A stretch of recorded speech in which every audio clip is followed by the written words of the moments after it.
روزہ بعد میں دیکھا جائے گا، آپ کی زکوٰۃ بعد میں دیکھی جائے گی، آپ کا کیریکٹر پہلے دیکھا جائے گا، آپ کی سیرت پہلی دیکھی جائے گی۔ نبی اکرم نے اپنی نبوت کے اعلان کے پہلے اپنی سیرت کا لوہا بنوایا ہے۔ آپ کی 40 سال تک کی جو زندگی ہے، اس زندگی پہ کوئی داغ نہیں ہے، کوئی دھبا نہیں ہے۔ ہر مصیبت میں لوگوں کے کام آنے والے، لوگوں کا جھگڑا چکانے والے، اچھے کاموں میں سپورٹ کرنے والے، برائی سے دور رہنے والے، وہ 40 سال کی زندگی بھی میرے بھائیوں ہمارے مطالعے کی چیز، ہمارے پڑھنے کی چیز ہے۔ بہرحال حضرت خدیجہ نے آپ کو تسلی دی۔ اس کے بعد اپنے چچا زاد بھائی ورقہ ابن نوفل کے پاس گئی، جو عیسائی مذہب پر تھے اور آسمانی کتابوں کو انہوں نے مطالعہ کیا تھا۔ انہوں نے کہا کہ ہاں، یہ وہی رسول ہیں، یہ وہی رسول ہیں جن کا تذکرہ میں نے پڑھا ہے آسمانی کتابوں، اور میں وہ وقت یاد کر رہا ہوں جب ان کی قوم ان کو یہاں سے نکالتی۔ اللہ کے نبی کے لیے تصور کے باہر بات تھی، امیجنیشن کے باہر کی بات تھی کہ مجھے نکال دیا۔ اکلوتی ایسی شخصیت ہے کہ آپ نے جو بھی میدان، جس میدان میں بھی آپ گئے، اس میدان میں آپ نے اپنے آپ کو نمونہ بنایا۔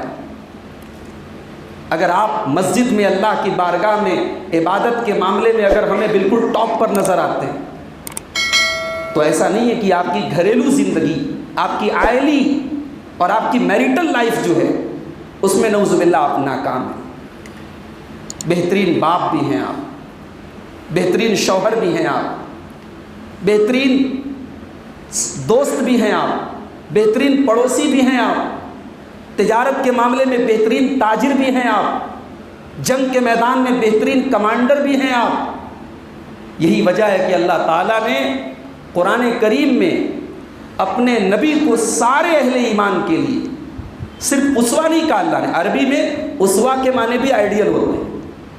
اللہ نے یہ نہیں کہا لقد کان لکم فی رسول اللہ اسوۃ، اتنا کہہ کر کے اللہ نے بس نہیں کیا۔ نبی صرف ہمارے لیے نمونہ نہیں ہے، اسوۃ حسنہ، نبی اکرم کی ذات ہم سب کے لیے بہترین نمونہ ہے۔ آپ کے جیسا نہ کوئی تھا، نہ کوئی ہے، نہ ہوگا۔ آج میری تقریر کا جو عنوان ہے، ہم اللہ کے نبی صلی اللہ علیہ وسلم کی مکی زندگی، آپ کی جو نبوت والی زندگی ہے 23 سال کی، اس میں 13 سال کا دور آپ نے مکہ میں گزارا۔ اور جب آپ سیرت کا مطالعہ کریں گے تو یہ جو دو دور ہیں آپ کی سیرت کے، مکی دور اور مدنی دور، ان دونوں پیریڈز کی اپنی خاصیتیں ہیں۔ مکی دور میں اسلام کے پودے کو آپ نے لگایا تھا، مکی دور پورا کا پورا اسلام کی دعوت و تبلیغ پر، پھر اس کے راستے میں آنے والی پریشانیوں کو جھیلنے پر، اور پھر صحابہ کرام کو تیار کرنے پر، اور اس راہ میں آنے والی کٹھنائیوں کو فیس کرنے پر گزرا ہے۔ اور مدنی دور میں ایک نئی اسلامی ریاست، ایک نیا اسلامی اسٹیٹ کہہ لیجیے آپ، اس کو اسٹیبلش کیا گیا۔ پورے مکی دور میں کوئی جنگ نہیں ہوئی، بہت ظلم ہوا۔ ایک ایسا دور بھی آیا کہ آپ جواب دے سکتے تھے، مگر آپ نے ڈیفینس میں بھی جواب نہیں دیا، کیونکہ اللہ کی طرف سے اجازت نہیں ملی تھی۔ لیکن جب مدینہ میں آپ پہنچے اور وہاں مدینہ کے انصار صحابہ کی شکل میں ایک ایسی جماعت اللہ کے نبی کو ملی جنہوں نے ہر حال میں آپ کا ساتھ دینے کا وعدہ کیا، تب وہاں پہلی آیت نازل ہوئی، جہاد کی اجازت دی گئی، ڈیفینس کی اجازت دی گئی، اور اس کے بعد بدر کی لڑائی ہوئی، احد کی لڑائی ہوئی، وہ مدنی دور کی بات تھی۔ تو آج کی تقریر میں ہم اللہ کے نبی صلی اللہ علیہ وسلم کی زندگی کا جو پہلا دور ہے، مکی دور، اس دور سے کچھ پوائنٹس آپ کے سامنے ہم پیش کریں گے کہ اس دور میں ہمیں کون کون سی نصیحتیں ملتی ہیں، کون کون سا سبق ملتا ہے۔ ہم اللہ سے دعا کرتے ہیں رب العالمین کہنے والے کو، سننے والوں کو، سب کو ان نصیحتوں پر عمل کرنے کی توفیق عطا فرمائے۔ ایک بات ہم سب جانتے ہیں کہ اللہ کے نبی جس معاشرے میں بھیجے گئے، اس معاشرے میں بہت ساری برائیاں تھیں۔ سیرت کی کوئی بھی کتاب آپ اٹھائیے، آپ کو ملے گا وہاں شراب پی جاتی تھی، وہاں زنا ہوتا تھا، وہاں لوٹ مار ہوتی تھی، وہاں ذرا ذرا سی باتوں پر جنگیں ہوتی تھی۔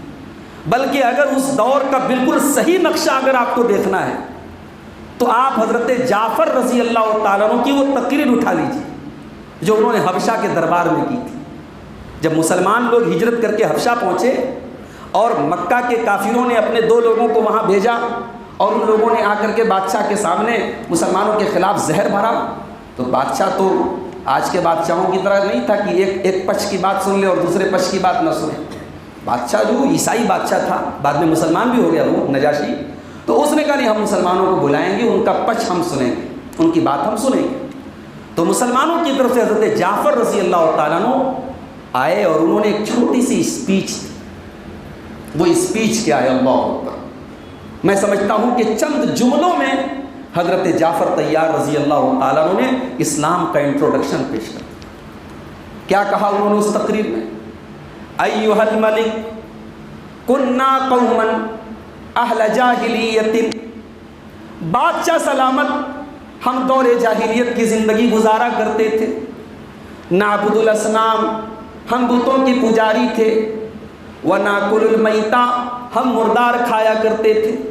ونسیء الجوار، پڑوسیوں کو تکلیف پہنچایا کرتے تھے. ونقطع الارحام، رشتوں کو کاٹا کرتے تھے. ونأتی الفواحش، بہت سارے گندے کام کیا کرتے تھے. حتی ارسل اللہ الینا رسولہ، یہاں تک کہ اللہ تعالیٰ نے اپنے رسول کو ہمارے بیچ میں بھیجا. نعرف صدقہ وامانتہ وعفافہ، اور اے بادشاہ سلامت، اس نبی کو ہم پہلے سے جانتے تھے، وہ بہت سچے تھے، بہت ایماندار تھے، بہت پاک دامن تھے، بہت اچھے خاندان سے تعلق رکھتے تھے. فأمرنا ان نعبد اللہ وحدہ لا نشرک بہ شیئا، انہوں نے سب سے پہلے ہم کو توحید کا حکم دیا. انہوں نے ہم کو سکھایا کہ ہم ایک اللہ کی عبادت کریں اور اللہ کے ساتھ کسی کو شریک نہ کریں. وَأَمَرَنَا بِصِدْقِ الْحَدِيثِ وَأَدَاءِ الْأَمَانَةِ وَصِلَةِ الْأَرْحَامِ، اور انہوں نے ہم کو حکم دیا کہ جب ہم بات کریں تو سچ بولیں، امانت ادا کر دیا کریں، رشتہ داروں سے رشتہ جوڑا کریں، پڑوسیوں کے ساتھ اچھا سلوک کیا کریں. انہوں نے تمام گندے کاموں سے، تمام برے کاموں سے ہم کو منع کر دیا. بس ہماری یہی غلطی تھی، ہم اس نبی کے اوپر ایمان لائے، ہم ان کے دین میں داخل ہوئے اور ہمارا پورا شہر ہمارا دشمن بن گیا اور ہمیں مجبوری میں آ کر کے آپ کے شہر میں پناہ لینی پڑی. یہ اس تقریر کا ایک خلاصہ میں نے بیان کیا ہے. اس سے آپ اندازہ لگائیے کہ اللہ کے نبی کو کیسی سوسائٹی میں بھیجا گیا تھا. بھائی اچھے لوگوں کے بیچ میں اچھائی پھیلانا کمال نہیں ہے. کمال تو یہ ہے کہ جہاں برائی زیادہ ہو وہاں آپ بھلائی کی تبلیغ کریں، وہاں آپ بھلائی پھیلائیں. یہ اللہ کے نبی کی مکی زندگی کا پہلا سبق ہے. اللہ نے آپ کو ایسی جگہ نہیں بھیجا جہاں پھولوں کی سیج ہے اور جا کر کے آپ کو اسلام کی تبلیغ کرنا ہے. نہیں، کانٹوں بھرا راستہ تھا، ہر طرف جہالت ہے، شرک ہے، اندھیرے ہیں، اور اس ماحول میں اللہ تعالیٰ نے اپنے نبی کو نبی بنا کر کے بھیجا تھا. مگر یہاں ایک پوائنٹ اور نوٹ کر لیجیے، اس مکہ کے ماحول میں بہت ساری برائیاں تھیں مگر کچھ اچھائیاں بھی تھیں. بھئی ایک سوال پیدا ہوتا ہے نا، اتنا برا ماحول تھا تو اللہ کے نبی کو وہیں کیوں بھیجا گیا؟ مکے میں کیوں بھیجا گیا؟ کہیں اور کیوں نہیں بھیجا گیا؟ کچھ کوالٹیز ایسی تھی وہاں جو دنیا میں کہیں اور نہیں تھی. مثال کے طور پر عرب کے جو لوگ تھے بہادر بہت تھے. اگر عزت کی بات آ گئی تو جان دے دیں گے مگر عزت سے کمپرومائز نہیں کریں گے. یہ چیز اور جگہوں پہ نہیں تھی، وہ عرب کے اندر تھی. سخاوت بہت تھی ان کے اندر. ان میں ایسے ایسے لوگ تھے کہ مہینوں مہینے، سال کی سال دیگیں چڑھی رہتی تھی اور کھانا پکتا رہتا تھا اور گاؤں کھاتا رہتا تھا. ایسے ایسے لوگ تھے ان کے درمیان. اللہ کے نبی کے خاندان کے لوگ جو ہے حاجیوں کو پلانے کے لیے، آپ تاریخ اور سیرت کی کتابیں پڑھیں، بہت بڑا جو ہے بہت بڑے برتن میں اور بہت بڑی دیگ میں ستو گھولا جاتا تھا اور حاجیوں کو ستو کھلایا جاتا تھا. یہ خوبی تھی ان کے اندر. بہادر تھے، سخی تھے، زبان کے پکے تھے. اس لیے اللہ نے اپنے آخری نبی کو ان کے درمیان بھیجا. اچھا، اللہ کے نبی کی پیدائش کے بہت نیئر، بہت قریب میں ایک بہت بڑا واقعہ عرب کے اندر ہوا. واقعہ یہ ہوا کہ یمن کا ایک بادشاہ تھا جس کا نام تھا ابرہہ. اس نے خانہ کعبہ کے مقابلے میں اس نے یمن کے اندر ایک عمارت بنوائی تاکہ لوگ خانہ کعبہ کا حج کرنے کے بجائے اس کی بنائی ہوئی اس عمارت کا لوگ آ کر کے طواف کرے اور خانہ کعبہ کی پاپولیرٹی کم ہو جائے. لیکن ہوا کیا؟ اس کے بنائے ہوئے کلیسا کو لوگوں نے جا کر کے گندا کر دیا. بعض روایات کے مطابق اس میں لے جا کے لوگوں نے لیٹرین کر دیا. اب اس کو بہت برا لگا. اس نے ایک ہاتھیوں کا لشکر تیار کیا یہ پہلی فوج تھی دنیا میں جو ہاتھیوں میں، جس میں فوجی جو ہے ہاتھی پر سوار ہو کر کے گئے تھے۔ یہ بڑی یعنی اس دور کے حساب سے بڑی شاندار فوج تھی، اور یہ فوج مکہ پر چڑھائی کرنے کے مقصد سے اور خانہ کعبہ کو گرانے کے مقصد سے یمن سے آئی۔ اور جب مکہ سے کچھ دور پہنچی، مکہ سے کچھ پہلے، تو اللہ کے نبی کے دادا عبد المطلب کے کچھ اونٹوں کو ابرہہ کے سپاہیوں نے پکڑ لیا، قبضہ کر لیا۔ عبد المطلب آئے اور ابرہہ سے کہا کہ بھائی صاحب، آپ کے سپاہیوں نے میرا اونٹ لے لیا ہے، مجھے واپس کر دے۔ ابرہہ نے کہا بھائی تم کون ہو؟ کہ میں عبد المطلب ہوں، میں خانہ کعبہ کا متولی ہوں، میں اس مسجد حرام کا متولی ہوں۔ کہا عجیب آدمی ہو یار، تمہاری مسجد کو توڑنے آیا ہوں، تمہارے خانہ کعبہ کو توڑنے آیا ہوں، تم اپنے اونٹوں کی فکر کر رہے ہو؟